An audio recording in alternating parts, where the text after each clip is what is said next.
começamos mais um dia da série de entrevistas com os candidatos a vice-prefeito de São Paulo.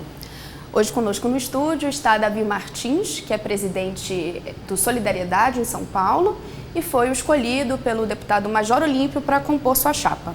Ao meu lado, Walter Nunes, repórter de Poder. Davi, seja bem-vindo e obrigada por aceitar nosso convite. Obrigado, Renata. Obrigado, Walter, pelo convite da Folha. Eu me sinto muito honrado de estar aqui participando desse momento tão importante aí para a política brasileira. A gente vai dividir a conversa em duas partes. Uma primeira parte sobre questões políticas e outra sobre a cidade. Queria começar um pouco por que o senhor foi escolhido para compor a chapa. O senhor tem uma história sindical, mas nunca atuou em cargos políticos, de fato, né? Por que o senhor ser o escolhido para compor a chapa como vice-prefeito? Bem, como você disse, eu tenho uma história sindical, uma história de defesa do trabalhador, uma história... fui um dos fundadores do Solidariedade, desde o início do Solidariedade, eu estou na fundação, participando da fundação do Solidariedade, e tem uma história de trabalho, de muito trabalho com os movimentos sociais, e também fui escolhido por gostar de gente, ser uma pessoa que trabalho muito com as pessoas. Gosto de gente, gosto de defender as pessoas, o direito não só dos trabalhadores, mas de qualquer pessoa que esteja vulnerável na sociedade. E como eu tenho sou presidente do partido no Estado, tenho uma experiência na questão do movimento sindical, do trabalhismo, sou também dirigente da Força Sindical Nacional, então tenho bastante experiência aí para ajudar o Major Olímpio a defender a cidade de São Paulo. Foi uma escolha do Major Olímpio, do deputado, ou do Paulinho da Força, que é o presidente? Foi uma escolha de ambas as partes, né? Nós reunimos a executiva do Solidariedade, no qual o Major Olímpio faz parte da nossa executiva, e o meu nome foi escolhido e aprovado por toda a nossa executiva. Por que uma chapa puro sangue? Uma chapa sem apoio? Vocês tiveram dificuldades para costurar apoios com outros partidos? As dificuldades são grandes por nós sermos um partido novo, um partido que é recém-chegado na política, e os partidos menores, os partidos grandes já têm as suas alianças. E os partidos menores, eles têm preço. Então fica difícil você fazer uma composição se você não tem bala para bancar, você não tem dinheiro para bancar esses partidos. Né? Como assim? Ou seja, os partidos eles querem que você banque a campanha deles. E o Solidariedade nós estamos tendo dificuldades, até um pouco de dificuldade financeira por ser um partido novo. Pelas mudanças das regras, as dificuldades são grandes. E nós tínhamos a necessidade, o motivo maior foi esse, nós tínhamos a necessidade de ter uma candidatura própria. O partido é novo, nós temos que mostrar o partido. Nós temos programa de televisão, nós temos a condição de mostrar o partido na cidade. E nós achamos que temos condições de ganhar a eleição em São Paulo. Então, um dos motivos primordial é isso. As dificuldades das alianças, o partido novo para se mostrar, para dar visibilidade ao partido na sociedade e a possibilidade de ganhar a eleição até o descrédito que a política está hoje no nosso país. Né? Mas vocês chegaram a conversar com alguns partidos sobre alianças? Sim, e como foi essa conversa? Sim, nós conversamos com alguns partidos, mas a nossa o nosso principal desejo era sair de chapa pura. Não, sair de chapa pura não, sair como candidatura. Sim. E muitos dos partidos queriam que a gente desistisse da candidatura para apoiá-los. Então, essa possibilidade, desde o início, não existiu. Porque nós... Essa questão que o senhor aborda é interessante porque eu acho que a maior parte dos eleitores não entendem como funcionam essas negociações. E o senhor fala, né? Os partidos querem dinheiro para bancar suas campanhas. Quando o senhor cita isso, a gente está falando que tipo de valor hoje, por exemplo, numa eleição municipal? Olha, é muito relativo, né? Geralmente eles pedem o que está podendo gastar na cidade de São Paulo, 1 milhão, 2 milhões. Então, é assim, dinheiro que eles querem para bancar a campanha de seus candidatos. Né? E como nós temos a nossa chapa, fica difícil. Nós temos também que ter condição de bancar a nossa chapa. Então é bem complicado. De qualquer modo, vocês vão precisar de dinheiro para essa campanha. Como é que vocês estão pensando em arrecadar esse dinheiro? E já tem uma estimativa de arrecadação? Olha, não temos essa estimativa. Está muito difícil a arrecadação, porque nós não podemos arrecadar de pessoas jurídicas, só de pessoas físicas. E realmente nós estamos fazendo aí campanhas com a sociedade para tentar arrecadar alguma coisa, tentar angariar algum recurso. E tem um pouco do nosso fundo partidário que nós reservamos aí, pouco, mas reservamos um pouco para gastar nessa campanha. Que tipo de campanha? Que tipo de campanha com a sociedade? Para quem vocês pedem dinheiro? Para os trabalhadores, né? Para as pessoas que nos conhecem, que conhecem o nosso partido, né? Então essa solicitação de até campanha mesmo na internet, a gente está pensando em fazer, não decidimos ainda. Dentro do sindicato, por exemplo? Não. Dentro da força sindical nós não vamos misturar movimento sindical com nossa campanha eleitoral. Tá? Nós somos um partido que nasceu dentro do movimento sindical, mas não somos um partido sindicalista. Lógico que nós queremos os trabalhadores, queremos os sindicalistas junto com a gente. Mas não somos um partido só voltado para defender o movimento sindical, defender os trabalhadores. Nós somos um partido para defender a sociedade. Então nós queremos, logicamente, dentro do empresariado, as pessoas que doavam em outras campanhas do passado, que eles doem como pessoa física, porque como pessoa jurídica não pode.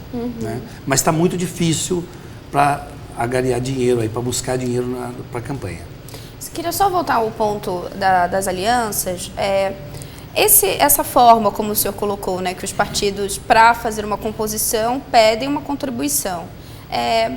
Como é que o senhor avalia esse tipo de negociação, de acerto? Porque... Eu acho que é diante da dificuldade que os partidos estão passando para arrecadar mesmo, né? No que nós falamos.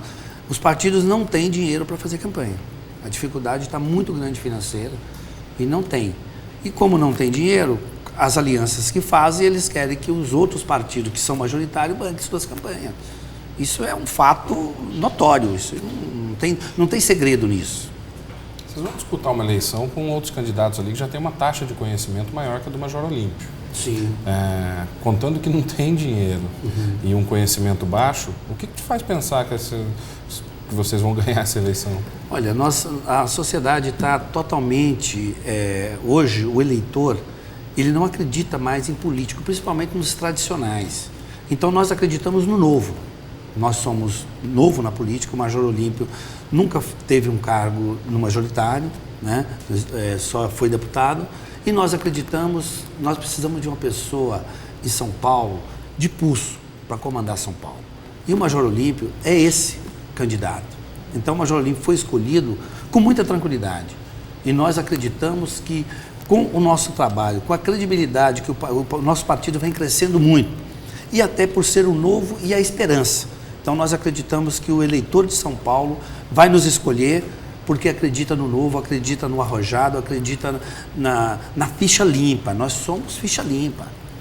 Procure nos outros candidatos que todos têm um passado não muito favorável. Agora, o Major Olímpio é ficha limpa, é um homem arrojado, é trabalhador, tem experiência de trabalho político e eu também estou nessa luta junto com ele para a gente estar ganhando essa eleição.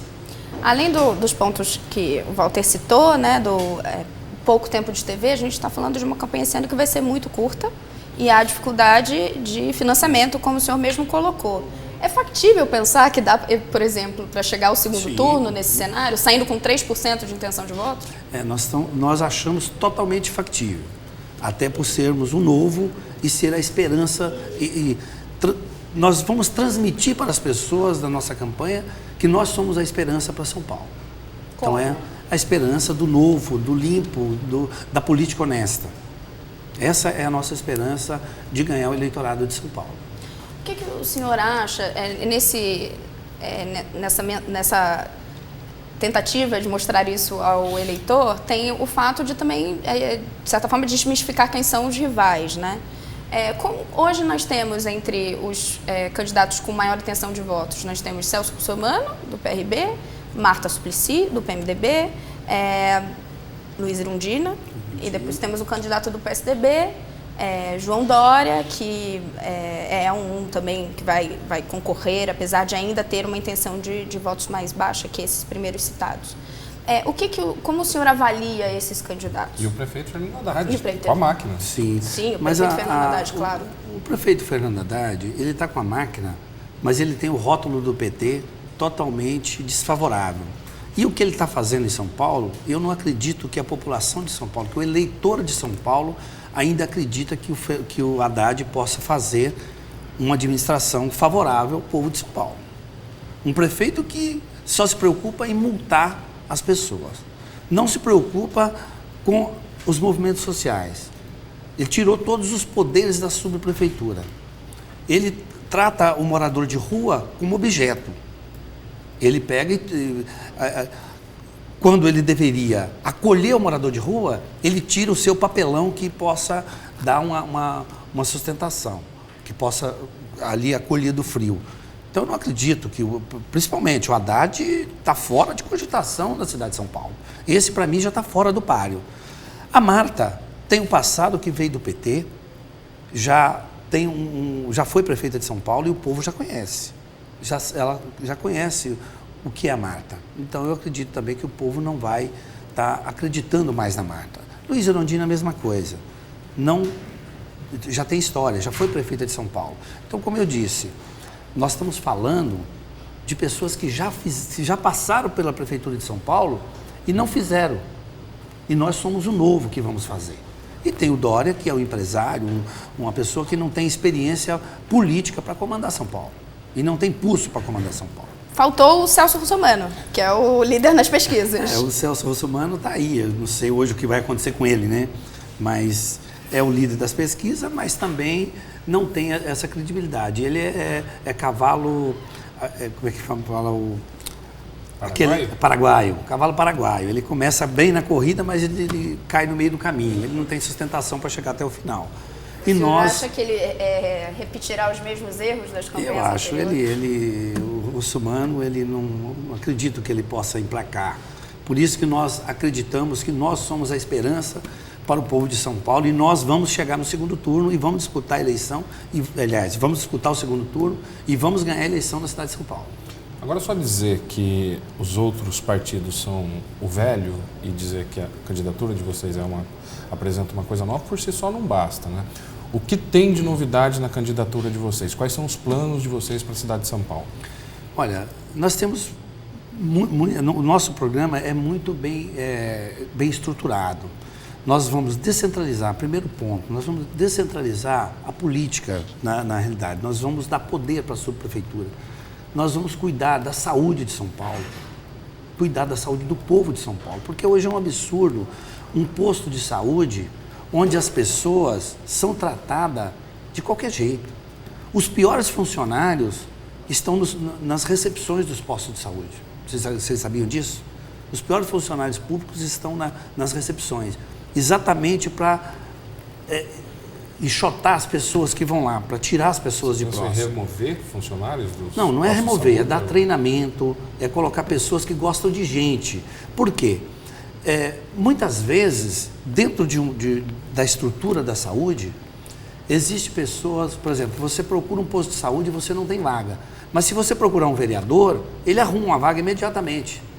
Ele tem pessoas nos seus gabinetes que ele já é especialista em arrumar vagas nos hospitais. Então, nós queremos colocar essas pessoas dentro dos postos de saúde, para que quando um paciente chegar e precisar de uma consulta, encaminha para onde tem, busque onde tem essa consulta. O senhor está dizendo que o problema de saúde em São Paulo está no atendimento ao público e não no atendimento ao paciente? Ele está um atendimento ao público mal atendido. A saúde em São Paulo, ele tem um atendimento que não atende a população. Eles atendem exatamente para tirar. Porque como pode uma consulta demorar mais de 1 ano para ser marcada? Um exame nem se fala. O paciente que tiver com a doença que for grave, quando ele conseguir fazer o exame, já morreu. Então, isso vai acabar em São Paulo. Na nossa administração, isso vai acabar. Nós vamos fazer da subprefeitura um poupa-tempo do município. Exatamente para ter condições de atender na saúde, da educação, para ter condições de atender as pessoas. Isso vai ser um dos pontos muito fortes na nossa administração. A subprefeitura vai ter que ter poder para resolver as questões.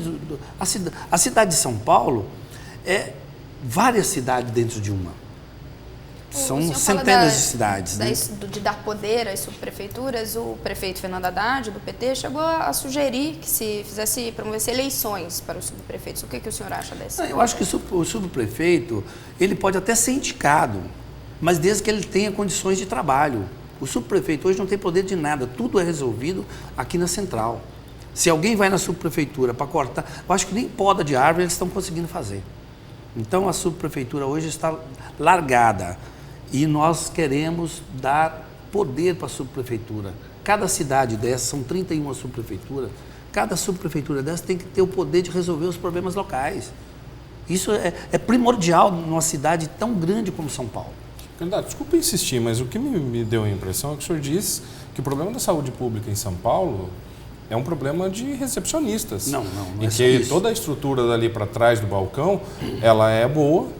E que o problema é que algumas recepcionistas, ou que boa parte das recepcionistas atendem mal ao público e não encaminham a demanda.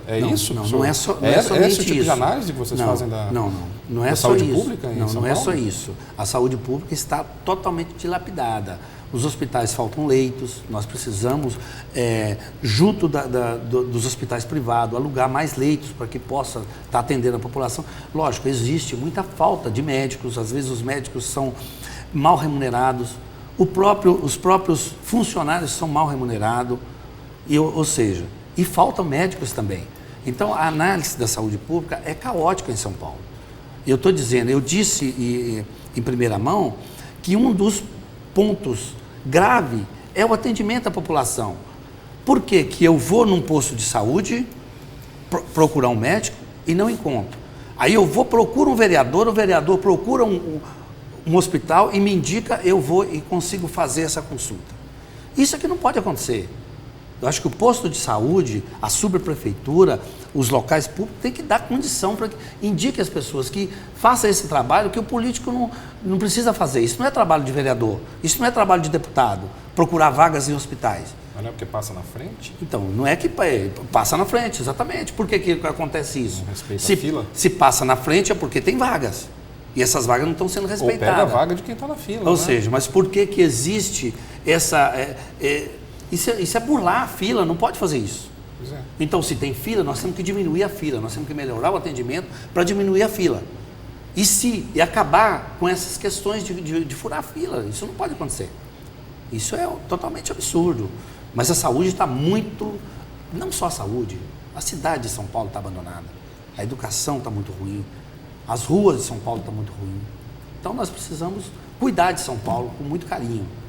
E é isso que nós vamos fazer. Queria, talvez voltando um pouco, para a gente retoma as questões da cidade, mas sobre um pouco da tentativa do Solidariedade de vender justamente o que o senhor falava, o novo. O deputado Major Olímpio já disse que o grande mote da campanha vai ser o vamos acabar com esta vergonha, o tolerância zero.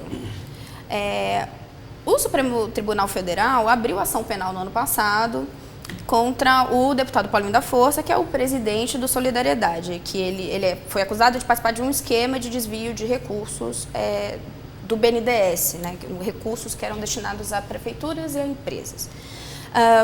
Não é contraditório que o Solidariedade use como mote em São Paulo justamente o acabar com esta vergonha, o tolerância zero, e o presidente do partido seja acusado de desvio de dinheiro público? Tá, mas ser acusado é uma coisa, ser culpado é outra. O Paulinho da Força é totalmente inocente, ele não foi condenado a nenhum desvio de verba. Ele foi condenado, foi investigado e foi absolvido, inclusive. Então não tem nenhuma acusação que tenha consistência. Acusação, eu posso muito bem acusar qualquer pessoa de alguma coisa, abrir uma investigação. A gente está falando de algo que o Ministério Público Federal... Tá, mas não foi provado. Mas não foi provado absolutamente nada contra o presidente Paulinho da Força, contra o nosso deputado federal e presidente do Solidariedade. E o nosso mote em São Paulo, sim, é tolerância zero para a corrupção, tolerância zero para essa vergonha que está acontecendo no nosso país. Então, isso vai ser um dos pontos fortes que o Major Olímpio está batendo nisso, falando sobre isso, e eu vou estar junto com ele defendendo esse fim dessa bandalheira que está acontecendo no nosso país. O deputado, inclusive, ele ganhou ali 15 minutos de fama ao entrar na cerimônia de posse do ex-presidente Lula, quando seria empossado como ministro da Casa Civil, da presidente afastada Dilma Rousseff, e gritou vergonha. Vergonha, vergonha. Esse episódio, o senhor acha que é suficiente para chamar a atenção do eleitor? Não, eu acho que não é o suficiente para chamar a atenção do eleitor, mas é um ato de coragem, porque ele entrou lá sozinho e teve a coragem de dizer vergonha é o que todos os brasileiros tinham vontade de dizer naquele momento. Ele foi lá sozinho e disse.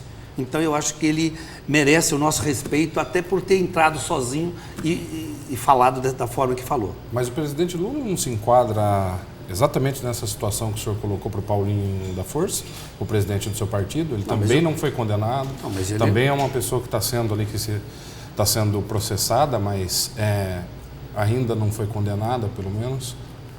Mas existem evidências muito maiores. Muito maiores. O Paulinho da Força, naquele momento, já tinha sido, inclusive, absolvido das suas acusações.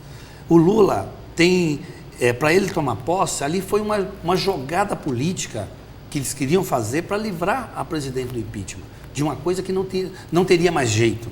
Inclusive, está sendo votado hoje, está sendo debatido no Congresso Nacional, o final do PT em Brasília, a era PT em Brasília. Porque do PT, por que aconteceu aquilo com o Lula? Porque já vinha muita coisa do PT. Então, como era uma jogada política, não dava para permitir que o Lula fosse empossado ministro naquele momento. Por isso que o Major teve coragem de ir lá e gritar vergonha, pela atitude deles tentar dar um golpe ali para empossar o Lula. Então, aquilo que era vergonha. Mas o Lula, ele não, até que ele seja condenado, ele é inocente. Eu não considero que ele seja culpado, não. Ele tem que ser julgado e, se for condenado, ir para a cadeia mesmo. Vamos agora para a segunda parte. A gente já falou um pouco de saúde, mas... acabamos falando no momento errado. Não, imagina. E agora, entrando mais nas questões da cidade, o senhor está participando da construção do plano de governo e de que forma? Então, nós estamos discutindo o plano de governo em comum acordo, tá? E eu acredito que nós vamos fazer, ainda não está pronto, mas em breve estará, que nós vamos poder apresentar, mas nós vamos fazer um plano de governo para cuidar da cidade de São Paulo, cuidar das pessoas de São Paulo. Então vai ser um plano muito bacana para a nossa cidade. Mas não existem pontos definidos? Não, existem essas questões. Atos concretos a serem feitos? Essas questões da saúde, as questões dos moradores de rua, a gente trabalhar com os moradores de rua, na recuperação dessas pessoas, não tratar eles como marginais. Né? A questão da Cracolândia, tem várias questões já, a questão da descentralização da política. Que o senhor está dizendo que vão enfrentar questões na saúde pública, questões com moradores de rua, mas vão enfrentar como? Vocês têm projeto de fazer o quê? Com ações. Nós já estamos montando esse plano de governo, exatamente montando essas ações, que ainda não está definido, tá? Que nós estamos montando para cada ponto, para a saúde, para a educação, para a segurança, para as indústrias em São Paulo, a permanência das indústrias em São Paulo, a questão do emprego, da empregabilidade. Porque hoje, um dos pontos mais críticos em São Paulo é a questão do emprego. Quantas pessoas estão perdendo o emprego? Quantas indústrias estão fechando e indo embora de São Paulo? Por falta de qualquer incentivo. Se nós formos hoje, por exemplo, na Vila Leopoldina, o que tem de galpões fechado, de indústria que já foram embora. Se nós formos para Santo Amaro, as indústrias tudo virando prédio. Então nós precisamos ter um plano para manter as empresas em São Paulo, para manter o emprego. Inclusive, até já estamos estudando a possibilidade de parques industriais nas imediações do Rodoanel, para aliviar o trânsito de São Paulo, inclusive, a entrada de caminhões em São Paulo, porque tem muito espaço. Como seria feito isso? É importante que, se já for possível, dá um exemplo ou outro de coisas mais concretas. Então, criar parques industriais e que as indústrias, em vez de ir embora para outro município, embora para outro estado, elas permaneçam em São Paulo. Como atraí-las? Então, exatamente, com isenções de impostos. com incentivos fiscal, fiscais. okay. Incentivos. No momento em que se arrecada tão pouco, se pensa em isenção de imposto? Nós precisamos, além da pouca arrecadação, nós temos que pensar nas pessoas, no trabalho. Quanto mais desemprego tiver, pior fica a situação. Pior fica a situação da saúde, pior fica a situação da educação, porque a pessoa que tem um plano de saúde e trabalha numa indústria, quando ela perde o emprego, ela vai para a saúde pública, que já está tão difícil, fica pior ainda. Mas dá para conciliar, arrecadar menos por conta de isenção de impostos no momento em que a crise é uma questão vem corroendo a receita da prefeitura e ainda assim investir em saúde, aumentar investimento em programas sociais, habitação. Então, mas a partir do momento que nós deixamos que as empresas vão embora da cidade ou que as empresas fechem suas portas, a arrecadação também vai ser diminuída de qualquer forma. Talvez é melhor você diminuir um pouco a arrecadação, mas continuar os empregos para que as pessoas continuem gastando na cidade, para que as pessoas continuem com seus convênios médicos e desafogando a saúde, para que as pessoas continuem pagando as suas escolas particulares e desafogando a educação. É uma coisa, vem de encontro com a outra. Porque a arrecadação, de toda forma, cada dia ela está diminuindo mais com a saída das empresas da cidade de São Paulo.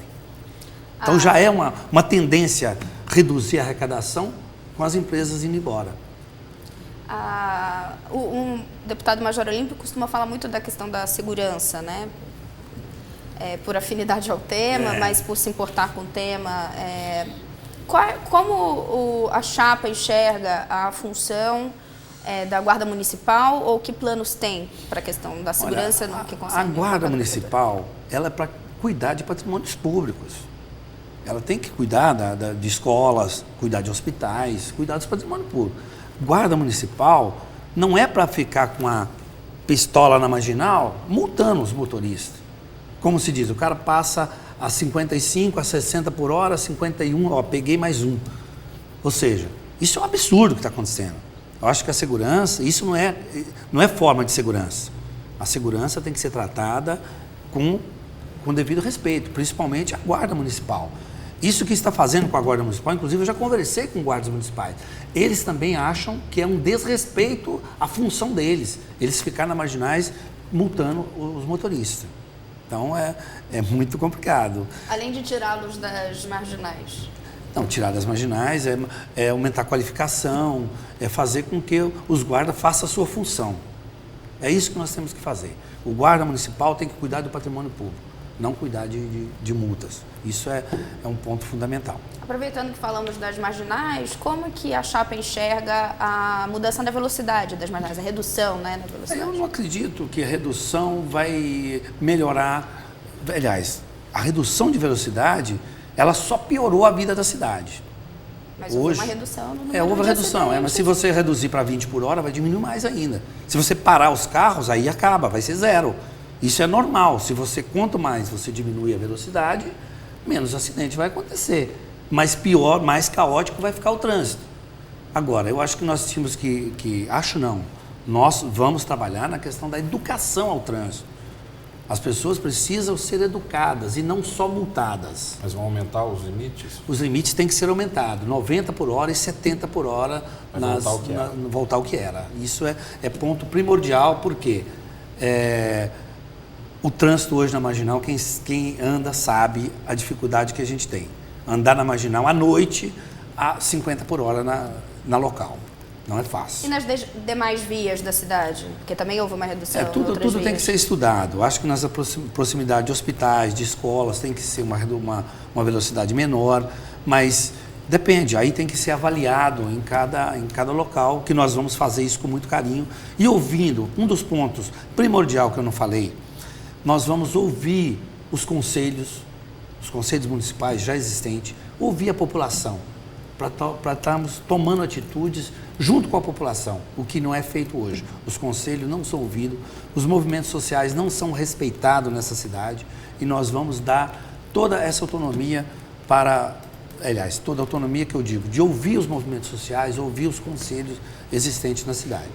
E qual o plano para as ciclofaixas? as ciclofaixas, é uma loucura essa ciclofaixa que o Haddad implantou na cidade. Eu acho que as ciclofaixas elas têm que ser implantadas da periferia para o centro. Por quê? As pessoas vêm de bicicleta até ao terminal, ter os bicicletários para guardar a sua bicicleta.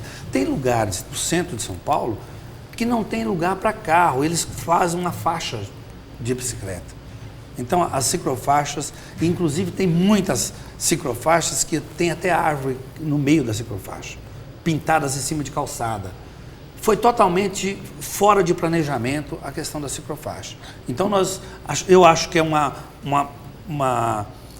bom projeto, não vou desqualificar o projeto da ciclofaixa. Acho que a forma da pessoa se locomover com mais facilidade seria muito bom, mas tem que ser reavaliada onde fazer essa ciclofaixa e implementar essa ciclofaixa da periferia para o centro.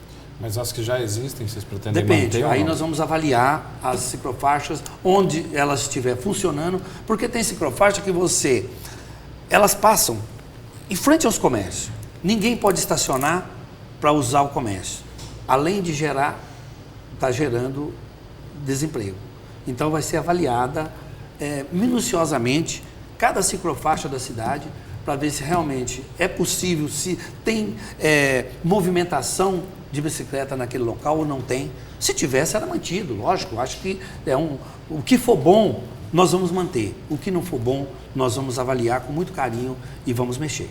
Já que estamos falando de algumas iniciativas do prefeito Fernando Haddad, o fechamento da Paulista, da Avenida Paulista. Olha, o fechamento da Paulista é uma iniciativa legal. Eu acho que principalmente no domingo, né? O fechamento da Paulista no domingo. No domingo não tem muito trânsito, eu manteria. Nós vamos manter o fechamento da Paulista no domingo.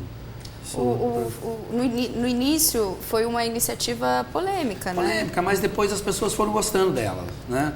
E você passa na Paulista no domingo, é até bonito, né? As pessoas caminhando, as famílias, as pessoas andando de patins. A promoção tem sido grande, a iniciativa. Tem sido grande. A iniciativa... O senhor acha que vai ter candidato que vai continuar bancando, falando contra a iniciativa da Paulista depois das pesquisas? Eu acredito que não. Inclusive, um dos pontos que nós queremos, que nós vamos fazer, que está no nosso plano também, é a criação de mais ruas de lazer na cidade.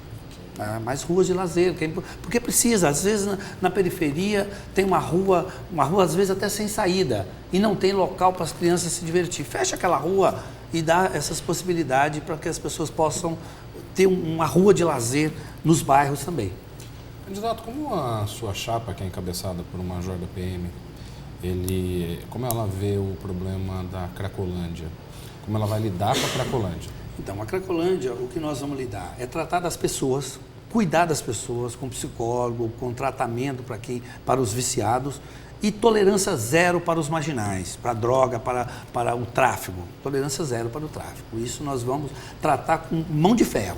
Nós não vamos permitir tráfico, aliás, em nenhum lugar da cidade, mas principalmente aqui que o foco é bem maior, né? Mas já existe um programa para isso? Já existe uma ideia de como lidar com um problema tão sensível da cidade de São Paulo? Existe esse projeto, já que nós estamos montando o nosso plano de governo, exatamente isso. Nós temos um trabalho forte para a recuperação das pessoas e o policiamento ostensivo no combate ao tráfico.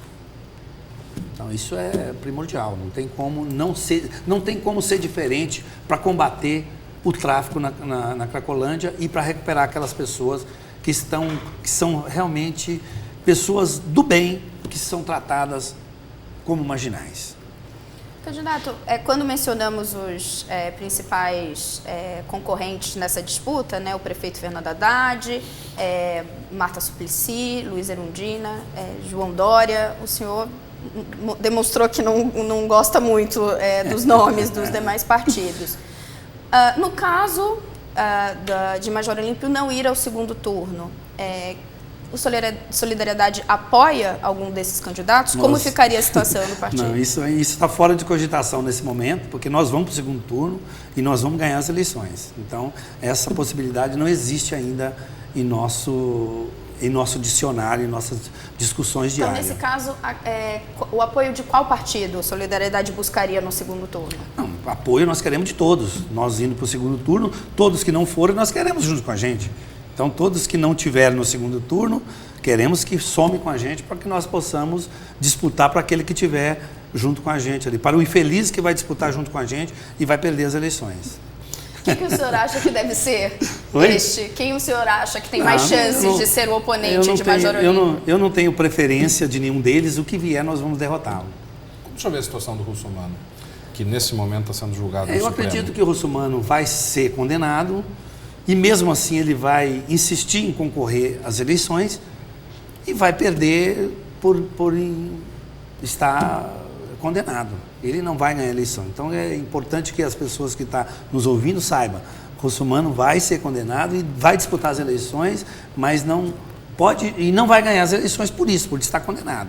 Assim, um dos motivos também, né? Nesse cenário, Solidariedade pretende atuar contra a chapa de Russomano? Não, nós não pretendemos atuar, não. Ele tem todo o livre-arbítrio de concorrer, deve concorrer, se for condenado, por liminar, né? Então, nós não vamos brigar contra, não. Deixa ele concorrer, até que pode nos ajudar a ir para o segundo turno. Candidato, quando que vocês finalizam esse plano de governo?